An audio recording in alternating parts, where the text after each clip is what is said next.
За өрөөмөнд өнөөдөр бол Public Group дээр 9 цаг өнгөрч явахад Азийн бирж дээр бол би оролт нээсэн. За энэхүү оролтоо бол Public Group дээр бол хуваалцаад хүмүүстэй хамтдаа оролт хийсэн гэсэн үг.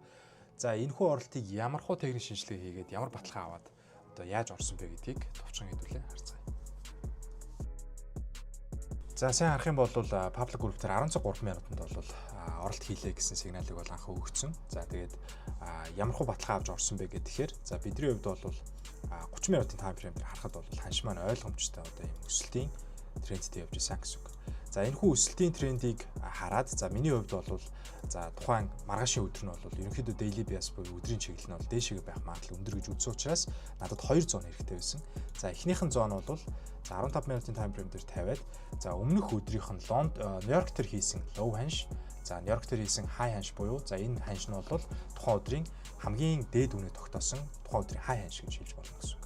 За тэгэхээр надад энэ 2 зон хэрэгтэй байсан. За би Азийн хөдөлгөөнийг Азийн бирж дээр хөдөлгөөн эхлэх өглөөний хөдөлгөөн дээр бол харж исэн хамгийн анхны хөдөлгөөн нь за энэ ловыг яаж авах вэ?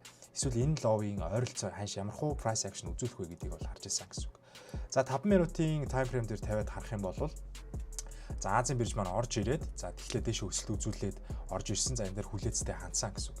За яагаад вэ гэхээр энд үүсэж байгаа Азийн ихний одоо үүсгэсэн лов ханшийг яаж авах бол за энэ дээр liquidation аваад өсөх болов уу эсвэл авахгүйгээр өсөх болов уу гэдгийг бол хүлээж харах хэрэгтэй гэсэн үг. За тэгээ 9 цаг болоод Азийн үндсэн хөдөлгөөн орж ирэх үед бол ханш доошоо нэлээд хүчтэй хөдөлгөөн орж ирээд за энэ лов ханшийг бол авсан гэсэн үг. Гэхдээ өмнөх өдрийнхөө Нью-Йорк дээр хийсэн энэ лов ханшийг бол аваагүй. За тийм учраас миний хувьд бол price action-ыг хараад эхний ээлжинд хүлээе гэсэн шийдвэр гаргасан. За гэхдээ бидний оролтыг харах юм бол яг бүр энэ гандлынхны доороос бол оролтыг хийцэн байгаа. За яагаад энэ оролтыг хийсэн бэ? Эхний тест энтрийн шалтгаан юу вэ гэхээр за мэдээж order flow дээр бид нар лаг бол задлж дотор нь харах хэрэгтэй. За энэчээс харах юм бол энэхүү shift хийж байгаа лов ханшиг бол доошоо liquidation авж байгаа энэ хөдөлгөөн дээр бол ханш бол дельта бол бүр хасах 205 хүртэл бол орж ирсэн. За ингээд орж ирж байгаа тохиолдолд ханшийн price нь өөрөө дахиад доошоо хөдөлгөөн хийхгүй байгаа тохиолдолд бид нар юу гэж үзэх ёстой вэ гэхээр absorption буюу шингээлт хийж гинэ гэж үзэх хэрэгтэй гэсэн үг. За энэний дараа buyer талаас орж ирж байгаа ордеруудыг хараад нэгсэндээ энэ бол шингээлт хийгээд доороос том хэмжээний ордерууд захиалгыг бол ханшиг бол дээшээ түлхэж өгж гинэ гэдэг баталгааг бол би 2 дахь гандал дээр бол авч гинэ гэсэн үг. Сайн харах юм бол sell талдаа 95, buy талдаа 117 гэсэн контрактын захиалгууд орж ирсэн. Delta бол нэмэх рүүгээ шилжиж орж ирсэн гэсэн үг. За ингээд баталгаа авсны үндсэн дээрээс бол оролтыг хийсэн. За эхний тест энтри энд байсан бол 2 дахь оролтын баталгааг яаж авсан бэ гэхээр за нэгдүгээрх нь бол үндсэн бүтцийнхаа фловыг бол эвдээд market structure shift хийсэн гэсэн үг. За энийг дараа бол доошоо ханш унж орж ирээд 5 минутын fair value gap дээр бол ханш маань орж ирсэн.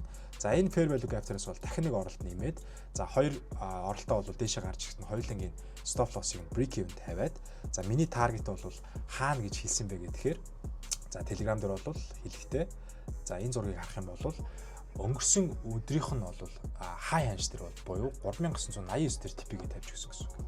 За энэ 89 төвшин дээр юу байсан бэ гэхээр мэдээж өнгөрсөн өчигдрийнх нь бол high ханш гэсэн үг. За тэгээ энэ хүртэл таргетаа харсан ханш маань сайхан яваад 220 гаруй пипсийн бол бидний ашиг хийгээд за хамгийн доор орсон энэ позишн бол би break even тавиад бол үлдээгээд за 4000 гэсэн төвшин дээрээс авсан байгаа. За 4000 гэдэг төвшин яагаад үүссэн бэ гэхээр мэдээж энэ оройны өмнөх орой нь бол энэ дээр барилж байгаа гэсэн үг. Тэгэхээр buy stop авагдах хамгийн боломжтой орой нь бол 4000 гэсэн левел дээр байсан. За мөн энэ дээр бол өмнөх уржидрийнх нь нөлөө волюмын богцоо за энд заагдаж гарч ирж байгаа гэсэн үг. За тэгэхээр эдгээр баталгаануудыг аваад buy оролтыг амжилттай сайхан хийсэн байх нэ гэсэн үг.